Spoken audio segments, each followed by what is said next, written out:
Spoken ইংলিশের জন্য খুবই গুরুত্বপূর্ণ কিছু উচ্চারণ সহ ইংরেজি বাক্য শিখব, যে বাক্যগুলো আমরা স্পোকেনে অনেক বেশি ব্যবহার করতে পারবো। সো এই বাক্যগুলো আমরা খুব সহজে মুখস্থ করতে পারবো এবং এগুলো কিন্তু স্পোকেনে সবচেয়ে বেশি ব্যবহার করা হয়। চলুন প্র্যাকটিস করি। প্রথমে আছে পরের বার, নেক্সট টাইম। অর্থাৎ পরের বার যদি কোনো কিছু হয় বা কোনো কিছু করতে চান, সেক্ষেত্রে আপনি বলতে পারেন পরের বার। এটা ইংলিশে বললে হবে নেক্সট টাইম।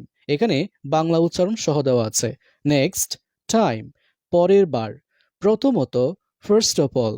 প্রথমত, first of all. First of all মানে হচ্ছে আপনি প্রথমত কোনো কিছু শুরু করতে চান, এই অর্থে আপনি প্রথমত বলতে পারেন।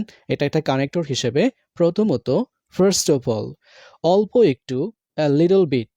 অল্প একটু, a little bit মানে অল্প কোনো কিছু একটু। যদি আপনি বোঝাতে চান ইংলিশে তাহলে বলতে পারেন a little bit। অল্প একটু, ওকে। একটু আস্তে, স্লো ডাউন।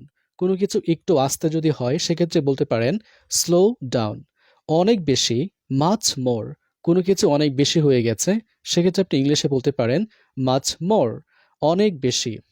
অবশ্যই না, not at all. Not at all, অবশ্যই না। একটু দূরে, a little far মানে কোনো একটা জায়গা একটু দূরে যদি বোঝাতে চান ইংলিশে তাহলে আপনি বলতে পারেন a little far, একটু দূরে। কি খবর, হোয়াটসঅ্যাপ। কাউকে আপনি জিজ্ঞেস করছেন আপনি কেমন আছেন বা আপনার কি অবস্থা, অথবা তোমার খবর কি, এই অর্থে আপনি বলতে পারেন কি খবর, হোয়াটসঅ্যাপ। যাই হোক না কেন, এনিওয়ে। যাই হোক না কেন, এনিওয়ে। শুধু শোনো, জাস্ট লিসেন। কোনো কিছু শুধু শুনতে বলছে, বলার কথা বলেনি, সেক্ষেত্রে আপনি বলতে পারেন শুধু শোনো। এই যে শুধু শোনো, জাস্ট লিসেন। Just listen. অনেক দূরে, ফার ওয়ে। কোনো একটা জায়গা, এই জায়গা থেকে অনেক দূরে বোঝাতে আমরা ব্যবহার করি অনেক দূরে, ফার ওয়ে। সমস্যা নেই, নো প্রবলেম। খুবই হাস্যকর, ভেরি ফানি। আপনি কোনো একটা বিষয় করেছেন বা কোনো একটা কাজ করেছেন অথবা কোনো একটা ফানি কথাবার্তা বলেছেন, সো এই কথাটা অনেক মজার ছিল বা অনেক ফানি ছিল, সেক্ষেত্রে আপনি বলতে পারেন খুবই হাস্যকর, ভেরি ফানি। Very funny. দিনে দুইবার, টুয়াইস অ্যা ডে। দিনে দুইবার, টুয়াইস অ্যা ডে। আরেকটু, a little more। কোনো কিছু আরেকটু যদি বলেন ইংলিশে তাহলে বলতে পারেন a little more, আরেকটু। কোনো সন্দেহ নেই, কোনো একটা কাজে বা কোনো একটা কথায় কোনো সন্দেহ নেই যদি আপনি বলতে চান ইংলিশে তাহলে বলতে পারেন নো ডাউট। কোনো সন্দেহ নেই, নো ডাউট। বেশ ভালো, কোয়াইট গুড।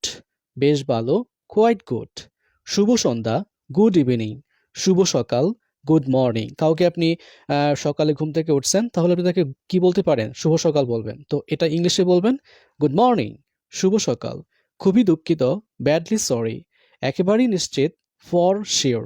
কোনো একটা বিষয়ে আপনি যদি একেবারেই নিশ্চিত হয়ে থাকেন তাহলে আপনি ইংলিশে বলতে পারেন ফর শিওর, একেবারেই নিশ্চিত। অল্প একটু, জাস্ট আ লিটল। অল্প একটু, জাস্ট আ লিটল।